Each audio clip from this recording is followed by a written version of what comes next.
Complemento. Entonces, habíamos mencionado al inicio de las diapositivas que existía un tipo de inmunidad natural, dada por células humorales. ¿Ah? Y habíamos mencionado un componente importante, el famoso complemento, las lisocimas y los interferones. El complemento resulta algo muy interesante porque su activación va a condicionar la lisis bacteriana. Cuando hablemos de complemento, en automático piensen que es nuestro mecanismo, no es el principal, ¿ah? Pero uno de los más importantes para la lisis bacteriana. El tema puede ser confuso por la forma de activación del complemento y por las existencias de las diferentes proteínas que constituyen cada una de las vías.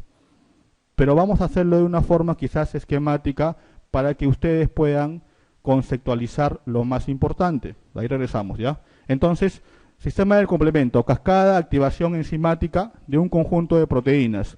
Función, producir lisis bacteriana. Los componentes son más de 30, ¿ya? Y hasta aprendérselos es algo un poco complicado. La mayoría de ellos, como son enzimas, como son proteínas, se sintetizan a nivel del hepatocito. Pertenecen a la inmunidad innata o inespecífica, pero poseen un nexo de unión a la inmunidad específica, porque en una de sus vías vamos a ver que para que se produzca su función tiene que haber la respuesta antígeno-anticuerpo, o sea, se interrelaciando una inmunidad innata o inespecífica, se interrelaciona con una de sus vías con la respuesta específica. Dos importantes vías, pero doctor, a mí me ha mencionado que son tres. Sí, dos importantes y la tercera, que es la llamada no clásica, o adelantándonos, que es la vía de las lecitinas o lictinas, ¿no? Pero las importantes son estas. Mira, vía clásica. La vía clásica se inicia por la unión a C1, esto es lo que te había mencionado, y la unión al anticuerpo, C1 a la inmunoglobulina.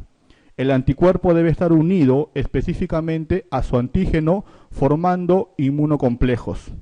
Y la vía alternativa, que mira, a diferencia de la anterior, se va a activar por contacto con la superficie de muchos microorganismos.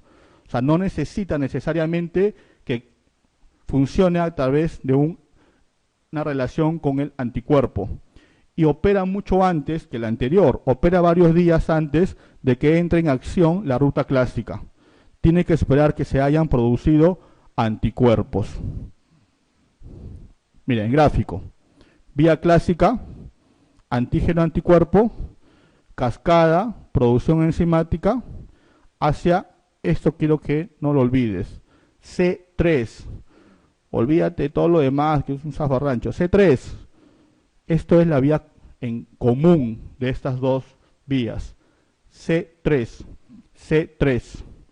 Entonces, vía clásica, C3. Acá hay pasos previos, las famosas convertasas de C5. ¿Te acuerdas? C4B, 2B, 4A, algo así, ¿sí? C5. Hacia la formación final, que es la producción de la lisis bacteriana. Vía clásica. Vía alterna no necesita la presencia de la inmunoglobulina, sino la conexión o la presencia de los microorganismos, bacterias, virus o toxinas. En general, las dos hacia una vía común que empieza en C3. Vía común. Independientemente de la vía que inicie la activación, todas convergen a lo que les había mencionado, la C3 convertasa. La C3 convertasa, punto desde el cual se pone en marcha una ruta común a estas dos vías, a la vía clásica y a la vía alternativa, cuyo objetivo va a ser la formación del famoso CAN, que es el complejo de ataque a la membrana, que es el que va a producir la lisis bacteriana. El CAN se forma por el ensamblaje de las proteínas C5, C6, C7, C8 y finalmente C9 sobre la membrana microbiana, formando poros que posibilitan la lisis por una alteración osmótica. Llevado a la práctica clínica, llevado al correlato clínico, lo que vemos en la práctica es las enfermedades que están asociadas a deficiencia de algunos factores del complemento.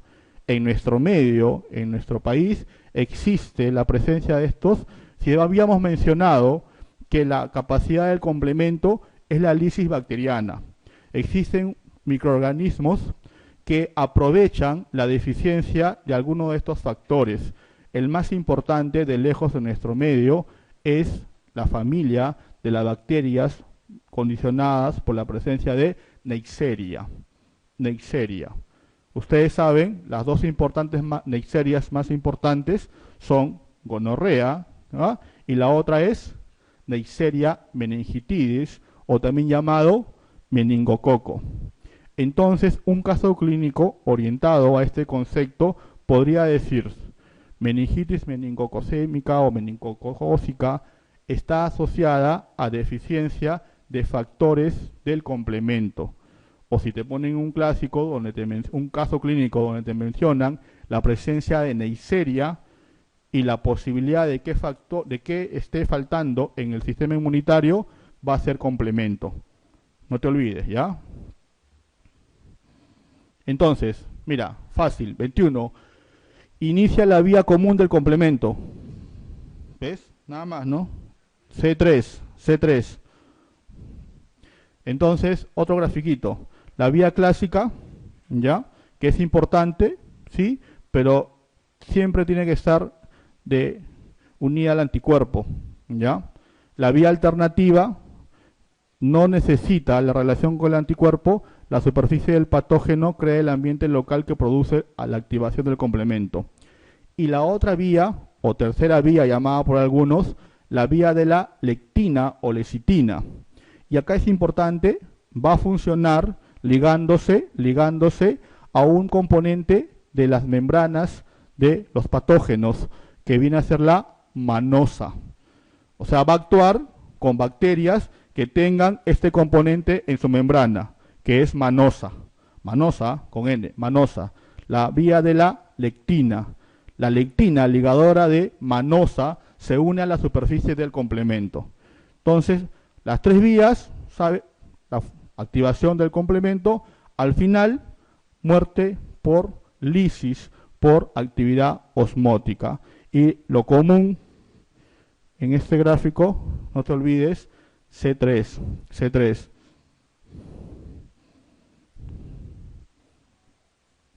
Se conoce, pregunta número 22, se conoce como la tercera vía de activación del complemento. La vía de la lectina. Y no te olvides que cuando pienses en esta vía, tienes que pensar que la bacteria tiene que tener la presencia de manosa, ¿ya? Respuesta D, vía de la lectina. 23, lo que te había mencionado. La recurrencia de cuadros de meningitis meningocócica sugiere deficiencia de, si no, los elementos más importantes van a ser de C5 a C8. No te van a complicar de esa forma. Te van a decir así, en concepto, qué es lo que supuestamente tiene deficiencia. Va a ser la activación del sistema del complemento, principalmente por la deficiencia de estos factores. Entonces, recuerda, mira, te lo han puesto como meningitis meningocócica, ¿ya? Te lo pueden poner como meningococo o Neisseria meningitidis, no te olvides. Entonces, la recurrencia de cuadros de meningitis meningocócica sugiere deficiencia de sistema de complemento. 24. El déficit de alguno de los componentes finales del sistema del complemento de C5 a C8 se asocia, acá ya son más específicos, ¿no? Se asocia característicamente con, si sabes ese concepto de Neisseria, de frente buscas la clave que tenga Neisseria, ¿no? Y es la alternativa A, mayor frecuencia y gravedad de infecciones por Neisserias, principalmente meningitis, ¿no? Respuesta A. Bien. Este ha sido un análisis sucinto de los aspectos más importantes de lo que es el sistema inmune. Habíamos mencionado que una de las principales características de la respuesta específica o adaptativa es la posibilidad de generar una memoria inmunológica. Y este es el componente teórico de lo que viene a ser las inmunizaciones o vacunas. Entonces, tipos de inmunización. Y acá quiero que no te confundas, ¿ya? Porque suelen pretender o quieren hacer confundirte. Mira, inmunizaciones van a ser de dos tipos: pasiva y activa. Pasiva, a su vez, de dos formas: natural y artificial. La pasiva natural, lo que hayamos mencionado, paso de inmunoglobulinas por medio de la placenta. Acuérdate del caso que habíamos mencionado, acuérdate de la inmunoglobulina de tipo G. Y la otra forma pasiva es que yo administre inmunoglobulinas. Estoy administrando inmunoglobulinas o anticuerpos. Eso es formación, eso es inmunización pasiva. No tienen la posibilidad de generar anticuerpos en el huésped. Paso de anticuerpos de la madre al recién nacido o al feto, por ejemplo, transplacentario, forma natural, o administración de inmunoglobulinas, que vamos a ver algunos casos. La otra forma es la inmunización activa, que a su vez tiene dos componentes, como lo anterior: la natural, que va a ser después de una infección. A todos nosotros, como habíamos mencionado, pregunta: ¿cuál es la infección más prevalente en los neonatos?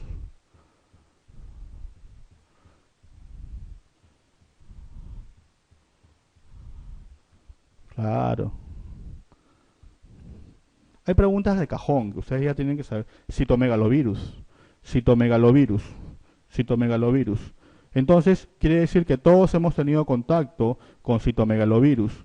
Si nos hacen un dosaje de anticuerpos contra citomegalovirus en el salón, todos o el gran porcentaje vamos a tener presencia de ellos.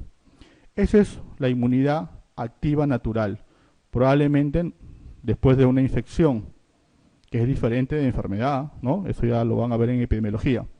Y la otra va a ser la inmunización activa artificial, que es que yo tenga como objetivo la producción de anticuerpos y para eso administro vacunas. ¿Sí?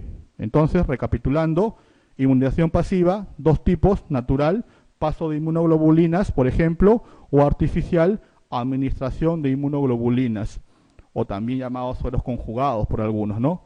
O la inmunización activa, de dos tipos, por ejemplo, que condiciona después de una infección. Lo que está pasando, por ejemplo, el dengue en Pucallpa, en Ucayali, está generando una inmunidad natural en gran parte de su población, principalmente por prima infección en aquellos que no han sido expuestos. Les dosas anticuerpos en el transcurso del tiempo y van a tener presencia de anticuerpos contra este virus del dengue.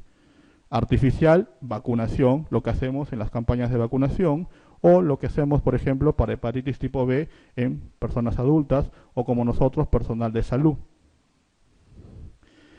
En esquemitas, mira, en ratoncitos, inmunidad activa, que puede ser de dos tipos, de dos formas: si lo vacunamos o si tenemos la infección.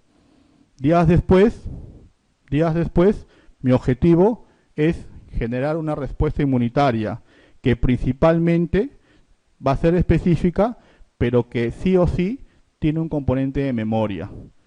Y esto es importante porque en una futura exposición a este agente o a este antígeno se va a activar todo lo que hemos visto en lo anterior, nuestra respuesta inmunitaria.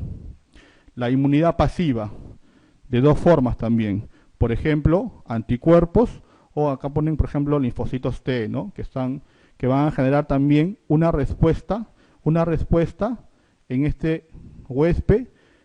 Va a ser específica, pero a diferencia de lo anterior, no van a tener la posibilidad, en la mayoría de los casos, de generar una respuesta de memoria.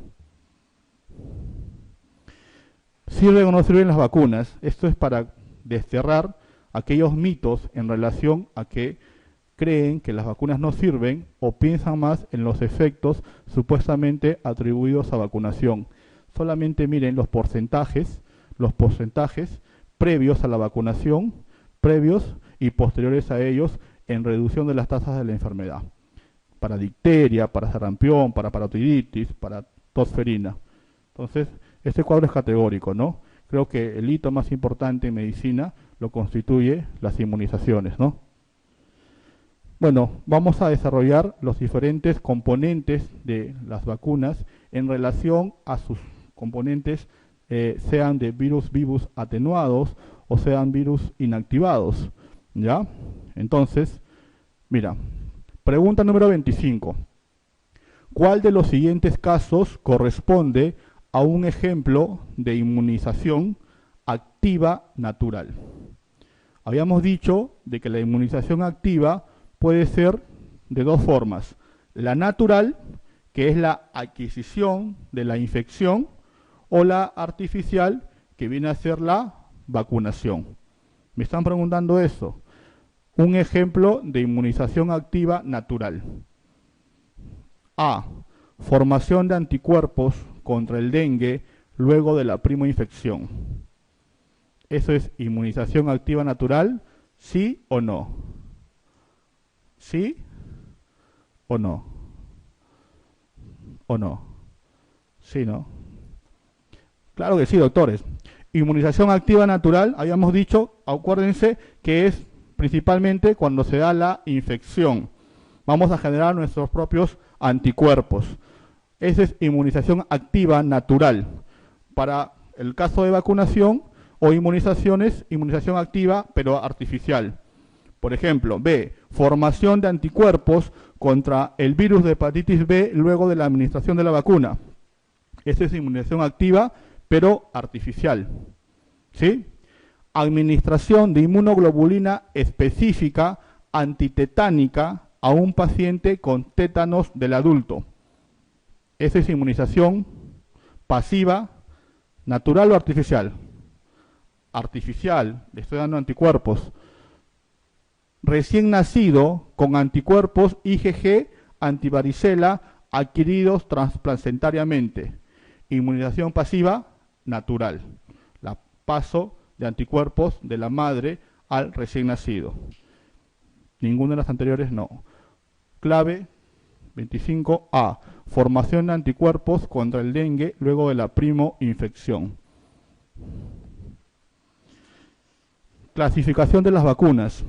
Existen varias formas de clasificarlas, ¿ya? Esta es una de ellas, en relación a la presencia o al tipo, el componente de cada una de estas. Vacunas vivas atenuadas. Las vacunas vivas atenuadas se producen por modificación en el laboratorio de los virus o bacterias que producen la enfermedad. Van a tener la presencia del agente, pero con una capacidad de no generar la enfermedad, pero sí generar la respuesta inmune que se va a condicionar por la producción de anticuerpos contra la enfermedad que yo estoy vacunando. Entonces, mantienen la capacidad de replicación, o sea, van a crecer, pero en un número que no va a ser posible que condicionen enfermedad. Recuerdan que hay componentes previos a estos, patogenicidad, infectividad, que los van a ver más adelante. Pero recuerden esto, estas vacunas sí se van a replicar, o sea, ese componente que está atenuado sí se puede reproducir, pero con una capacidad nula para producir enfermedad.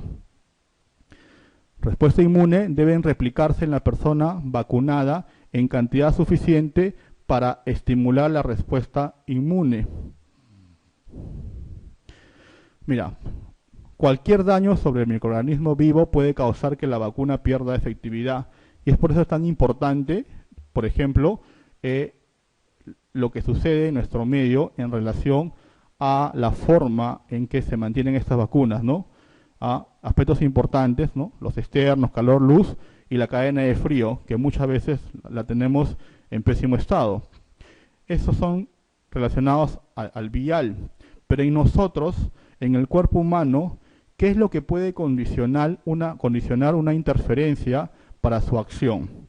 Entonces, habíamos hablado que estas vacunas vivas pueden replicarse, son atenuadas, microorganismos atenuados, pero que tienen la capacidad de generar una respuesta inmune.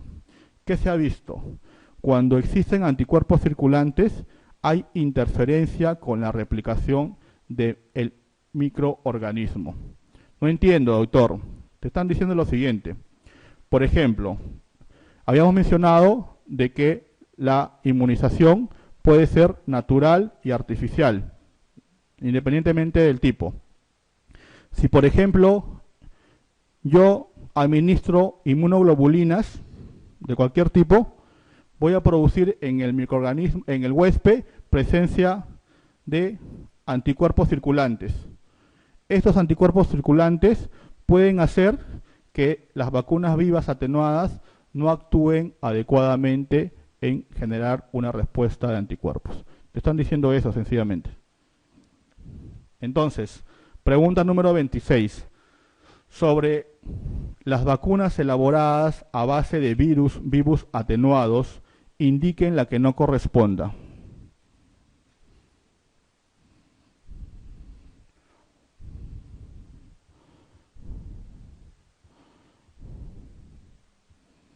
Respuesta.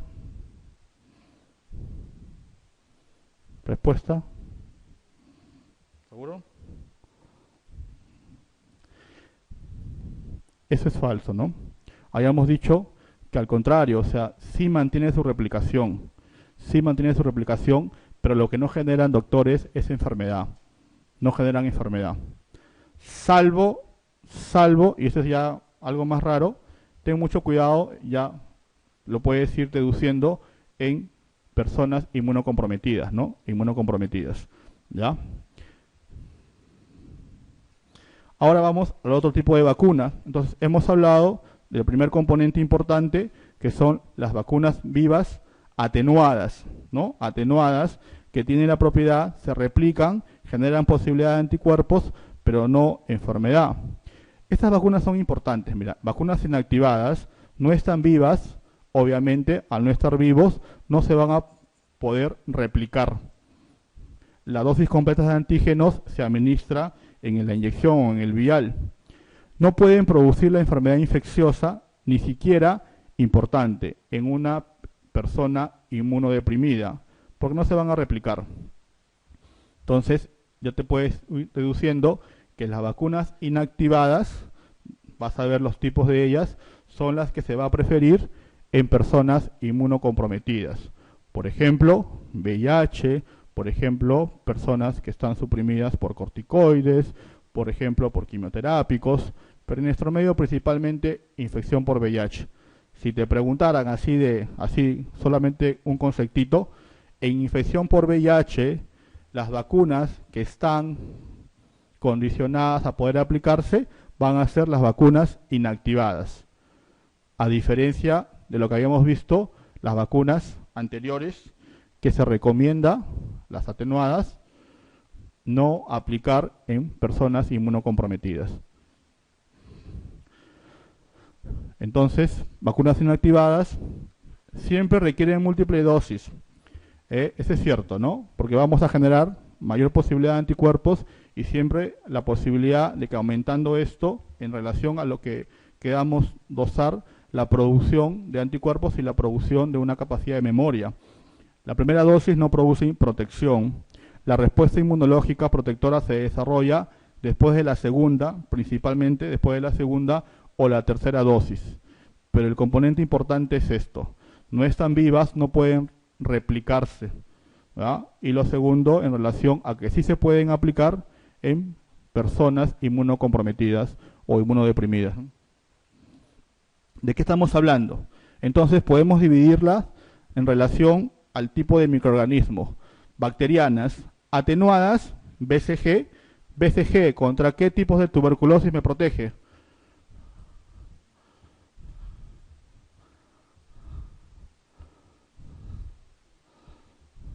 ¿Pulmonar? ¿Pulmonar? Ya yo les digo una, del sistema nervioso central. Otra.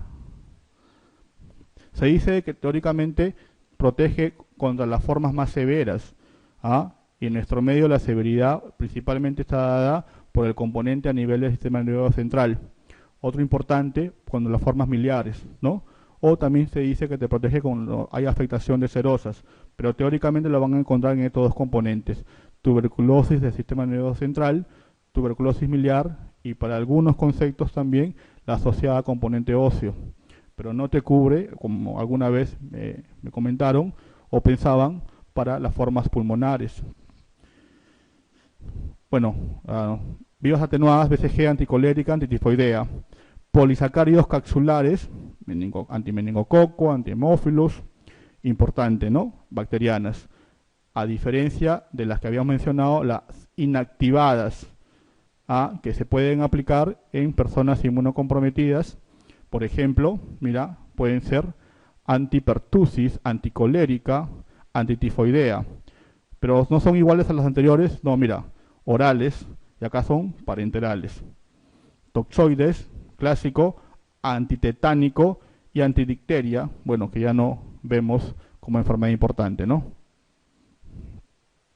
Virales, atenuadas, mira, sarampión, rubiola, parotiritis, paperas, ¿no? Antivaricela, fiebre amarilla y antipolio, pero la forma oral.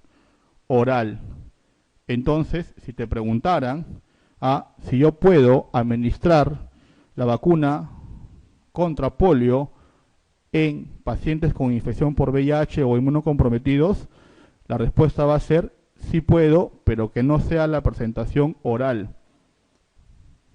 ¿Y cuál voy a aplicar? Hay la presentación parenteral, ¿no? Parenteral, que pertenece a las vacunas inactivadas.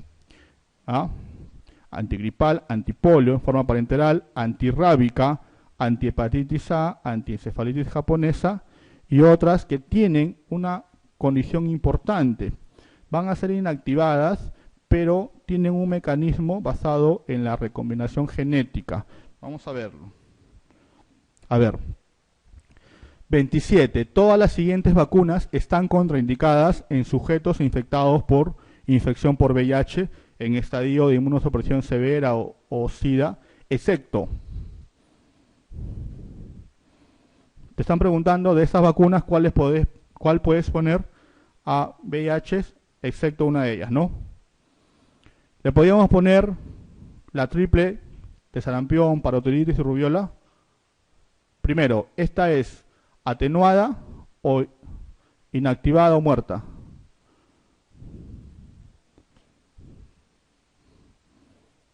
Bueno, ya te enseñé la clave, pero bueno, mira, atenuadas, sarampión, rubiola, parotiritis.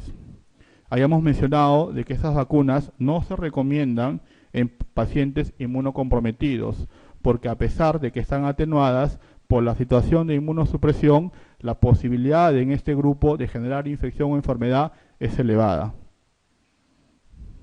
Entonces, esta obviamente que no. Fiebre amarilla. ¿Se puede vacunar en infección por VIH? El concepto es el mismo. Fiebre amarilla es una vacuna de virus atenuados o inactivados. Son atenuados. Entonces, tampoco. Hepatitis tipo B es atenuada o inactivada. Es inactivada. Su mecanismo se basa en recombinación genética. Sí podríamos aplicar a infección por VIH. Es más, es una de las vacunas que se recomienda para infección por VIH. Antipolio. No me mencionan si es la forma intramuscular o oral, ¿no? Pero obviamente yo tendría que establecer de que podría vacunar, pero siempre sea la presentación intramuscular o parenteral. Y antivaricela también es virus atenuado. Respuesta, antihepatitis tipo B. Podría yo vacunar.